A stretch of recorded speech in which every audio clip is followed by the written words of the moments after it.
तयार खणो पंहिंजा हेडफोन हलूं था सिंध जे महान लेखक दानेश्वर शाइरनि वटि त हलो हाली शाइरी ॿुधूं था। हणी प्यार में वही चक मुड़सा जो थी पियो शक हर हर चताई ॾिसे पियो थी पियो हुयो जो झिक हणी प्यार में वही चक मुड़सा जो थी पियो शक प्यार में हणी वे चक मुड़स विधो आहे शक हिते शाइर शाइरी में मोचड़ा मोचड़ा तूं घुरे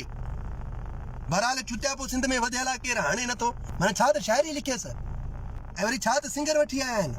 किथां निकिरी अची हिन क़ौम ते अहिड़ा मसइला था थियनि माना हिते तव्हां पक सम्झो त माना सिंध में गुरबत आहे हीअ जेके बि चूतिया तव्हां ॾिसो था न सभु इन्हनि जे वजह आहे गुरबत ऐं अॼुकल्ह जा चूता जेके शाइर आहिनि उन्हनि खे बसि नालो खपे माना असांजो नालो अचे मथे फलाणी छोकिरी माना असांजो नालो वठे फलाणे गाने में ॿुॾी मरोड़े कंजर यण चोरी करण फिलाण मां तोखे ॾिठो हुयो मां हीअं कयो हुउमि मां हू कयो हुउमि इहे सभु शाइरियूं थी वयूं आहिनि बाक़ी हिकिड़े अलावा उहो बि लाॻी थो कढो भला तव्हां मञो था सिंधी म्यूज़िक जो त लाॻी थो कयो न बाक़ी रेर हिकिड़ो आहे हंगण वारो बि कढो मुंहिंजो यार फलाणे हंधि हंगे पियो यार जी यादि अची वियसि ॻुई कोन धोई ईअं हले वियो बाक़ी इहो रेला ॿुधण खां त उहो बि कढो जान छॾायो न बाक़ी राह जो छा अथव चपलो तो करे छॾियो अथव सिंधी म्यूज़िक खे वेड़ यण धमकियूं ॾियण चोरियूं करण इहे सभु शाइरियूं थी वयूं आहिनि बाक़ी इहो हंगण वारो आहे महिरबानी करे इहो बि कढी पोइ लागी तो मज़ो सॼे क़ौम खे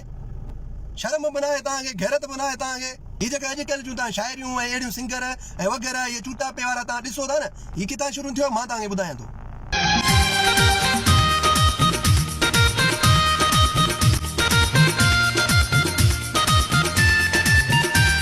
गोए हो मैदानो अञा अभी यार मानो बट ॿिया भी यार तूं कर पंहिंजा लक्षण सुधारे मत खाई किथे मार को अहिड़ो किरदार तूं कर रहते वध थी कवई सॼी दुनिया थी खिलाई तूं नचना केॾो नचना कीअं नचना किला थी हलाई हीअ हितां शुरू थियो हिक ॿिए ते लांतूं हणण हिक ॿिए ते टोक करण हिकिड़ो हिनखे ईअं ई वियो उहो वरी हुनखे ॿुधाइण माना गाने ते ॿुधाइण फलाणो तोखे ईअं ई वियो पैसा न ॾी वियो हीअ शाइरियूं अथई हीअ सिंधी म्यूज़िक अथई भला भाड़ो तव्हांजी त क़ौम खे पैगाम था ॾियनि अधु क़ौम त चितूं थी वई आहे अञा छा बचायो अथव हणी प्यार में वही चक मुड़सा जो थी पियो शक तूं खिल न तूं गा इन में तुंहिंजी ग़लती न आहे ग़लती असांजी आहे जो अहिड़े मुल्क में पैदा थी वियासीं ऐं अहिड़ा चूतिया पिया ॾिसण वटा मिलनि था काश ॾाढा परॾाॾा जे दौर में पैदा थियूं आहे उते ई मरी वञूं आहे त अहिड़ा चूतिया अहिड़ा सूर ॾिसणा त न पवनि हा न